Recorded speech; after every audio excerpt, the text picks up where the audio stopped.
Bonjour et bienvenue sur notre émission Révélation chrétienne. Alors je suis la sœur Stella et aujourd'hui on se retrouve pour une nouvelle émission portant sur la délivrance. En effet, nous avons reçu plusieurs questions des chrétiens.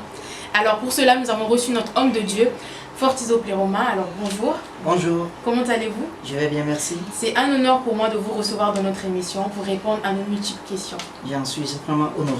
Alors avant de commencer, j'ai une question d'abord. Pour vous, qu'est-ce que c'est la délivrance? Bon, je pense que la délivrance, c'est pas aussi un mot difficile. Même dans tous les dictionnaires du monde entier, vous pouvez comprendre facilement ce qui veut dire délivrance. La délivrance, c'est juste se libérer, c'est juste rendre libre, c'est ça la délivrance. La délivrance, c'est juste être mis hors de la zone de danger, c'est ça la délivrance. Alors, merci. Merci. Et qu'en pensez-vous des chrétiens qui passent d'une église à une autre pour chercher la délivrance? Bon, tout ce que je pourrais dire par rapport à celui-là, c'est que c'est un problème d'ignorance, vous voyez un peu.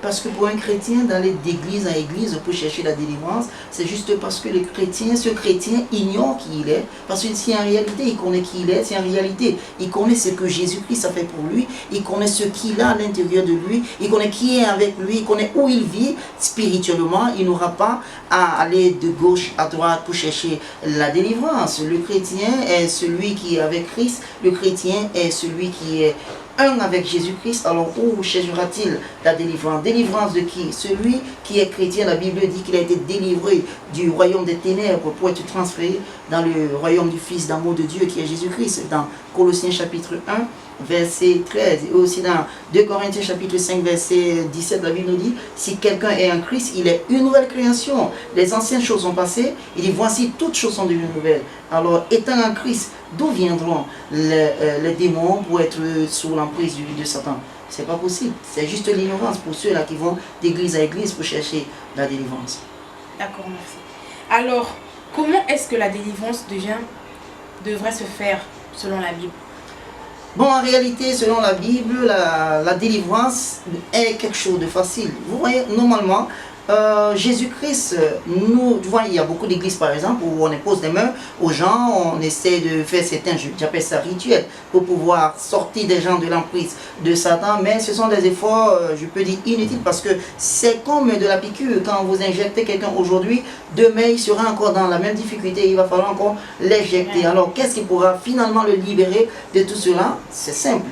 La Bible dit dans le livre de Jean, je ne vous donnerai juste pas le verset, je peux dire, Jean chapitre 8, verset 32 au 33, la Bible dit que tu connaîtras la vérité et la vérité t'affranchira. Vous voyez un peu, c'est quoi la vérité? La vérité, c'est la parole de Dieu. Puisque tu connais la parole de Dieu, le domaine dans lequel tu as été éclairé, parce que la parole de Dieu, c'est aussi la lumière. Et quand elle t'éclaire dans un domaine, ce domaine, les ténèbres, ils disparaissent directement. C'est ça la vraie liberté, c'est ça la vraie délivrance, c'est ce que Jésus a dit. Et lui-même, Jésus, quand il est venu, quand il a commencé son ministère, dans Luc chapitre 4, verset 19, il a dit que Dieu l'a envoyé, il a oint du Saint-Esprit pour proclamer la délivrance aux captifs.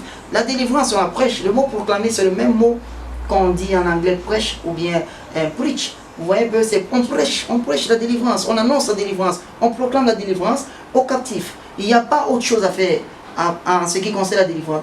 Normalement, la délivrance, c'est pour ceux qui sont non régénérés, c'est-à-dire les non-chrétiens. C'est eux qui doivent recevoir la délivrance, pas un chrétien. Un chrétien n'a pas besoin de la délivrance venant il a déjà accepté le Il est déjà délivré, il n'a pas besoin d'être délivré de Satan. Il est déjà délivré. C'est ça un chrétien. Alors, j'ai une autre question. Que pensez-vous des méthodes utilisées par nos prêtres, nos pasteurs pour pratiquer la délivrance? Comme par exemple de l'huile qu'ils imposent sur des gens ou bien qu'ils mettent sur des gens par rapport à que on va le délivrer, il faut qu'on le mette de l'huile au corps, il faut qu'on fasse ceci, l'huile bénie, ceci, cela. Moi je pense que même d'autres qui imposent les mœurs. Je pense que toutes ces méthodes, la plupart du temps, c'est un mensonge qui a été depuis très longtemps dans le bureau et voilà, c'est très difficile pour éradiquer ce genre de choses parce que ça va complètement botter la théologie des gens qui sont vraiment les adeptes de ce genre de choses. Parce que imaginez qu'un prêtre aujourd'hui vienne et dit à partir d'aujourd'hui l'huile bénie on ne va plus l'utiliser. Imaginez ce que ça fera à tous les chrétiens catholiques romains du monde entier. Ils diront mais qu'est-ce que nous avons cru depuis longtemps? Vous voyez un peu. Donc je pense que ce sont des efforts pas nécessaires.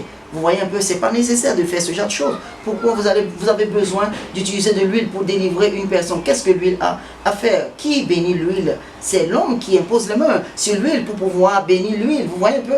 Maintenant, qu'est-ce qui fait que la puissance vient de l'homme pour rentrer dans l'huile? L'huile, ça veut dire que l'homme a le Saint-Esprit.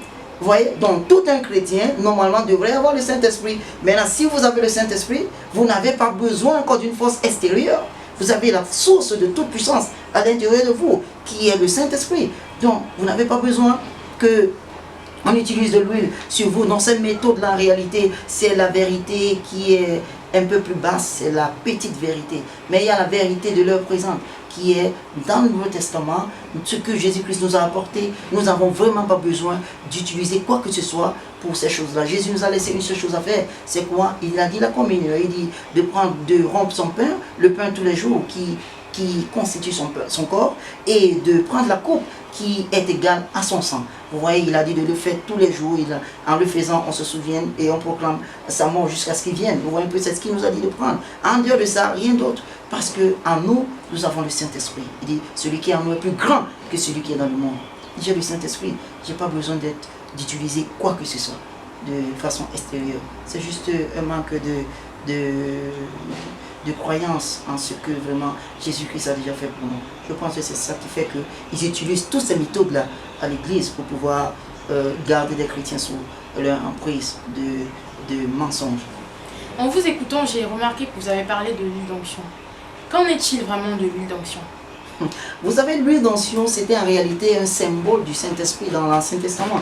Vous savez que David a été oint par l'huile d'onction. Samuel, le prophète, a oint David par l'huile d'onction. L'huile d'onction, c'est quelque chose qu'on utilise de façon symbolique dans l'Ancien Testament parce que le Saint-Esprit, en réalité, n'était pas encore arrivé dans le monde pour commencer son ministère. Il venait de temps en temps sur certaines personnes comme certains prophètes ou bien même comme quelqu'un comme Samuel, je vais dire Samson. Il vient sur eux pour faire certaines choses. Après, il partait, il ne résidait pas. Tu vois un peu, donc pour les oindre, il fallait utiliser de l'huile qui était un symbole, qui était quelque chose de symbolique, qui voulait dire que bon, ok, Dieu t'a. Voilà. Mais notre onction aujourd'hui, nous la recevons directement du Saint-Esprit. Vous voyez un peu. Donc, quand vous regardez le Nouveau Testament, vous ne voyez pas Jésus-Christ, même qui a vécu dans l'Ancien Testament, utiliser de l'huile de l'onction, non. Vous ne verrez pas l'apôtre Paul utiliser l'huile de l'onction. Vous ne verrez pas Pierre ni Jean utiliser l'huile de l'onction. La seule personne qui a parlé de l'huile de l'onction dans le Nouveau Testament, c'est Jacques.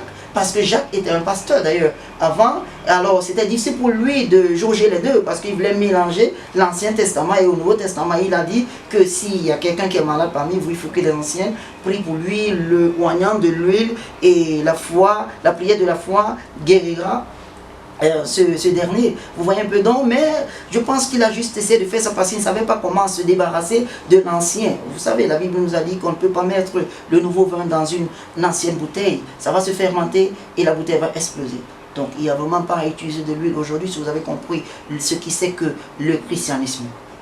Alors, je vous remercie. C'était la dernière question. C'était un plaisir de vous recevoir dans notre émission Révélation chrétienne. Alors, quel est votre mot de la fin? Mon mot de la fin, c'est que une seule chose à faire, frères et sœurs, vous qui me regardez là dehors, vous avez besoin de comprendre que Jésus-Christ est la clé. Il a tout fait, cette chanson que nous chantons souvent. Il a tout fait, Jésus a tout fait dans ma vie. Il a vraiment tout fait. Il était l'agneau qui devait enlever les péchés du monde. Il est devenu aussi le bouc émissaire qui devait prendre tous les péchés du peuple. C'est pourquoi d'ailleurs il a été crucifié plutôt à Golgotha, en dehors de la ville, si vous savez ce que signifiait cela dans l'Ancien Testament. Jésus a tout fait, frères et sœurs. Vous avez besoin juste de connaître la parole de Dieu. Elle est là, elle est écrite pour vous. Étudiez-la et vous serez libre. Vous n'aurez pas besoin de vous déplacer d'église à église pour chercher la délivrance. La vraie église, c'est vous-même, parce que vous êtes le corps de Christ. Que Dieu vous bénisse. Amen. En nom de Dieu. Merci beaucoup. Merci. Merci.